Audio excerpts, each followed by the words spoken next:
Bem, vamos iniciar a unidade 2, onde vamos falar da história da educação brasileira. Para tratar da história da educação brasileira, nós vamos criar uma espécie de linha do tempo, onde vamos começar falando do período denominado período jesuíta, educação jesuíta, né? Que começa no ano de 1549 e vai até o ano de 1759, ou seja, 210 anos de educação jesuíta no nosso país. O que não quer dizer que antes disso não tenha havido educação no Brasil. É claro que teve. Os povos indígenas, né, os donos dessa terra, já produziam a sua educação, né, uma educação voltada para a caça, voltada para a pesca, né, para criação de utensílios domésticos. Existia uma educação.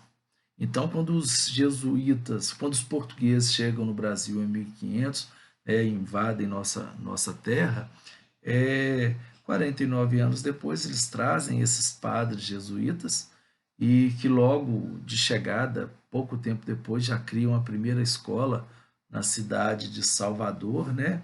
E com o objetivo, essa pedagogia jesuíta tinha como objetivo consolidar um método que era muito repetitivo. O seu objetivo principal era evangelizar os habitantes do Brasil.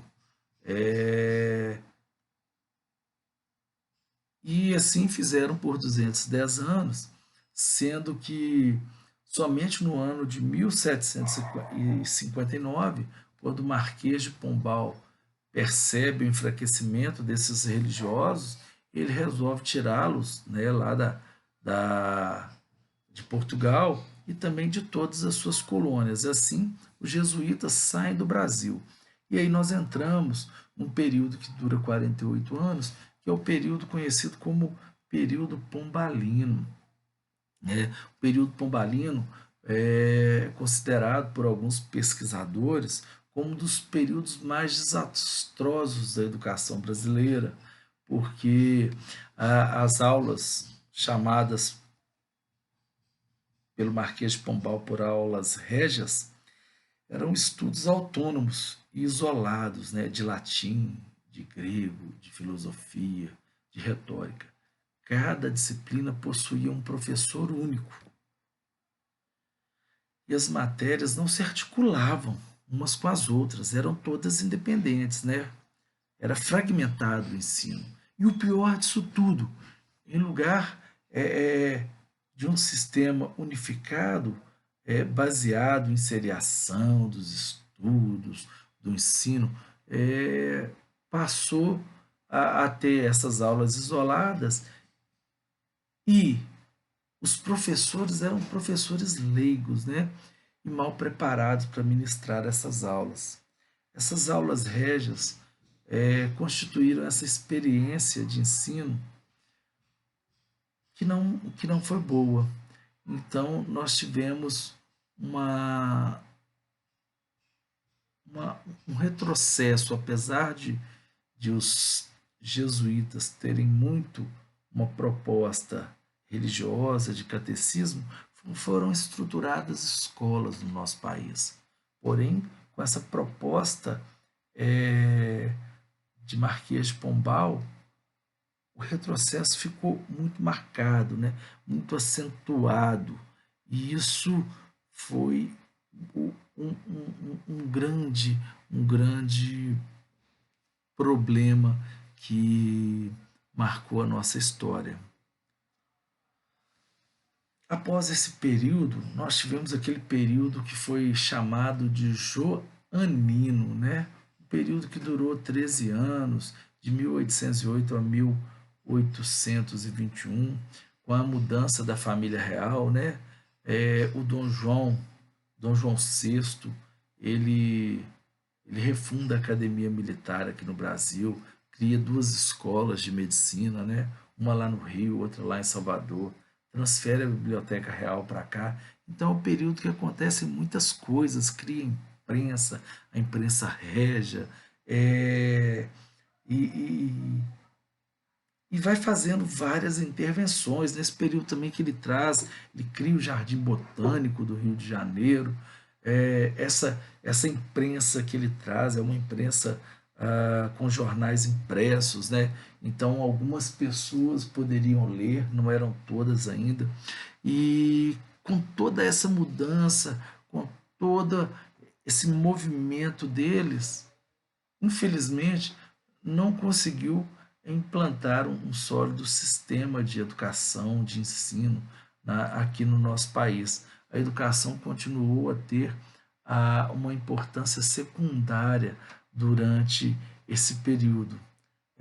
Assim, quando acaba o período de Dom João VI, né, quando ele volta para Portugal em 1821, ele deixa seu filho, né, Dom Pedro, responsável pelo nosso país. E Dom Pedro tem um período chamado de período imperial, que dura de 1822 a 1889, ou seja, são 69 anos desse período.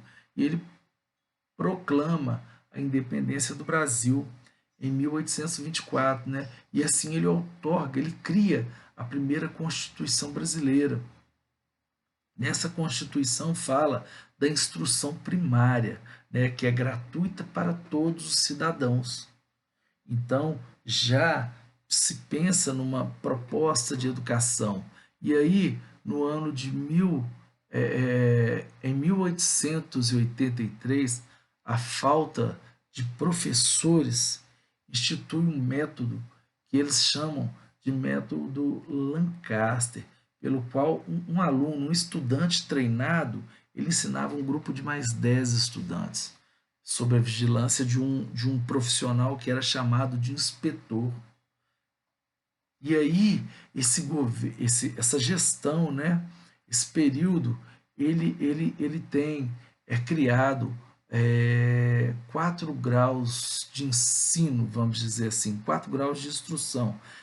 O primeiro chamado de pedagógicas, que seriam as escolas primárias, né? O que seria hoje aí o primeiro a quarta série, depois os liceus, ginásios, até chegar nas academias. Esse é um período marcado por essas propostas. E em 1827 ele cria, né, é criado nesse período todas as cidades, né, do Brasil, ou desse período imperial, né, é, criadas escolas. E os professores vão ser nomeados, né, e propunha abertura, inclusive, de escolas de meninas. E aí, nesse período, é criado no Brasil 2 faculdades de direito. Mas a ideia dessas faculdades era simplesmente para as pessoas não precisarem ir para Portugal. Era a ideia de não ter esse deslocamento, mais do que a ideia de implementar um ensino de qualidade, um ensino superior. Era a ideia mais de favorecer uma elite. E após esse período, vem o período da República, República Velha, de 1889 a 1929. Esse período é proclamado, né? A República é proclamada, desculpem, e copiando o modelo norte-americano, né? Baseado no regime presidencialista. Na organização escolar, percebe-se a influência da filosofia positivista. E a reforma de Benjamin Constant, que surge nesse período, tinha como os princípios orientadores a liberdade e laicidade no ensino, como também a gratuidade da escola primária. Mas, logo depois, quando surge já o período da Segunda República, né? E esse período da Segunda República talvez seja um período importante para a gente compreender. Ele dura de pequeno, né? É um período muito pequeno, de 1930 a 1936. A Revolução de 30 foi marco referencial, né, para a entrada do Brasil um modelo capitalista, né? E é um período que, que ele é tenso, vamos dizer assim. A, a nova realidade brasileira passa a exigir uma mão de obra especializada e para isso é preciso investir em educação. Então começa-se a pensar essa educação. Então é criado nesse ano mesmo, em 1930, o Ministério da Saúde e da Educação, aliás, da Educação e da Saúde Pública. E em 1931, um governo chamado de governo provisório, ele sanciona alguns decretos, né, organizando o ensino secundário e as faculdades no nosso país. Mas essas faculdades não saíram do papel nesse período. Estes, é, esse período é conhecido, quando tem esse movimento na educação, é conhecido como a reforma de Francisco Campos. Ele que faz todo esse movimento. E aí, em 1932, surge um grupo de intelectuais que cria um documento com a proposta de melhorar essa educação brasileira, que é chamado de Manifesto dos Pioneiros da Educação Nova. Esse documento ele é redigido por Fernando de Azevedo e assinado por outros conceituados intelectuais, né?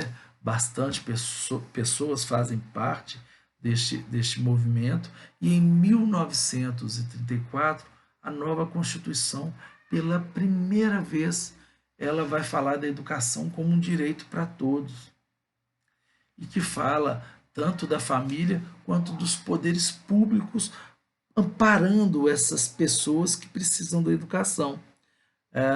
E nesse período é criado as universidades por Anísio Teixeira, né, que era o ministro da Educação. Cria-se a Universidade de São Paulo e a Universidade do Distrito Federal, né, que na ocasião o Distrito Federal era o município do Rio de Janeiro. Já no período do Estado Novo, de 37 a 45, uma nova Constituição é criada. E essa nova Constituição, ela fala do ensino pré-vocacional e profissional. Ela propõe a arte, a ciência, o ensino, né, sejam livres. A iniciativa individual, associação ou pessoas coletivas e públicas e particulares, né? Ou seja, ela dá uma oportunidade, entre aspas, de que todos pensem a educação, mas o que ela está querendo fazer, na verdade, é, naquele momento, tirar a responsabilidade do Estado nesse processo educacional. Ela mantém a gratuidade e a obrigatoriedade do ensino primário, mas ela dá uma oportunidade, uma abertura para que se pense em outras coisas. E ela marca muito a diferença do trabalho, né, intelectual e do trabalho das classes menos favorecidas, né? Isso fica bastante acentuado, enfatizando que o ensino profissional é para essas classes menos favorecidas, né? Então, vamos dizer assim, o pobre vai pensar em educação profissional, o rico vai fazer o ensino superior, vai ter uma outra projeção na vida, vai ter outros propósitos. O ensino ficou composto nesse período por 5 anos de curso primário, 4 do ginasial e 3 daquele que seria o colegial. Passado esse período, a gente entra num período chamado de República Nova, né? O período da República Nova é um período que vai de 1946 a 1963. A educação tem determinada a obrigatoriedade de se cumprir o ensino fundamental, o governo federal fica responsável por legislar sobre as diretrizes e bases da educação brasileira, né? E, e a educação volta de novo a ser direito de todos. Nesse período é promulgada a Lei 4024 de 1961. Essa lei é a LDB, né? E ela é a lei mais importante para a educação brasileira nesse período. Contudo, esse período ele finda no ano de 1963, né, 3 anos após a LDB ser criada, e aí nós entramos num período cívico-militar, período da ditadura, como é compreendido por muitos, que vai de 1964 a 1985.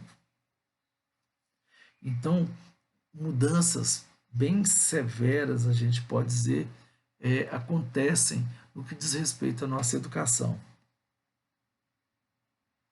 E para a educação, né, as iniciativas na educação brasileira que vinha se desenvolvendo, elas são paradas com o argumento desse regime, desse governo, de que essa educação ela tinha um pretexto de formação subversiva, voltada para ideias comunistas. Então, essas coisas, então esse movimento de escolarização importante que vinha acontecendo, ele para, e aí cria-se para erradicar o analfabetismo, é criado o movimento brasileiro de alfabetização, né, conhecido por nós como Mobral, que tinha esse intuito de acabar com o analfabetismo, mas na verdade isso não acontece. Ele não consegue fazer isso, ele não resolve esse problema, e, e aí esse regime, 10 anos depois, cria uma nova LDB, a 5692, né, de 1971.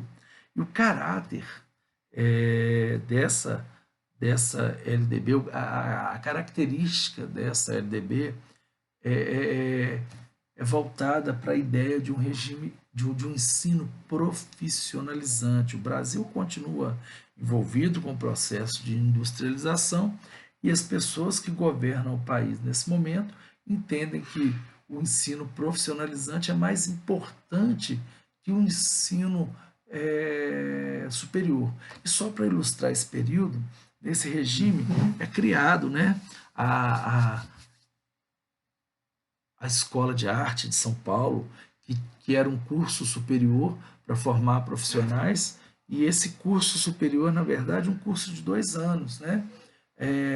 E esse curso ele não tinha o intuito de formar para a arte, mas para formar para o desenho técnico, porque naquele período dessa industrialização vinculada com as ideias norte-americanas, o nosso país vinha se demandando essa mão de obra técnica desses profissionais, trabalhar com tornearia e essas coisas assim da indústria. Então, a única universidade, a Universidade de São Paulo, ela se opõe a isso, a USP, e fala que o ensino dela de arte seria um ensino de 4 anos.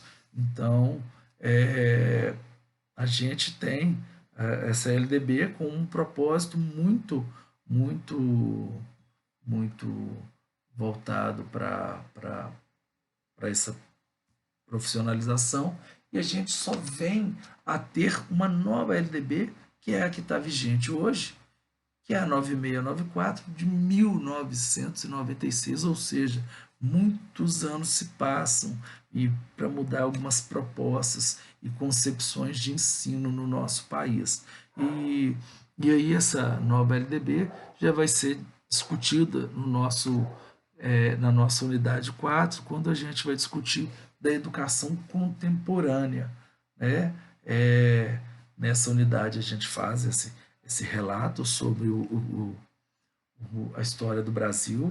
Vocês têm documentários e artigos para fazer a leitura e complementar o conhecimento nessa unidade 2. A unidade 3 nós vamos falar da educação afro-brasileira e indígena. Então, na unidade 4, a gente faz essa discussão sobre a nova e atual LDB, e a gente encerra essa aula aqui. Muito obrigado, espero ter trazido uma orientação básica para vocês sobre essa história do nosso processo de ensino, aprendizagem brasileiro, desenvolvimento da educação no nosso país.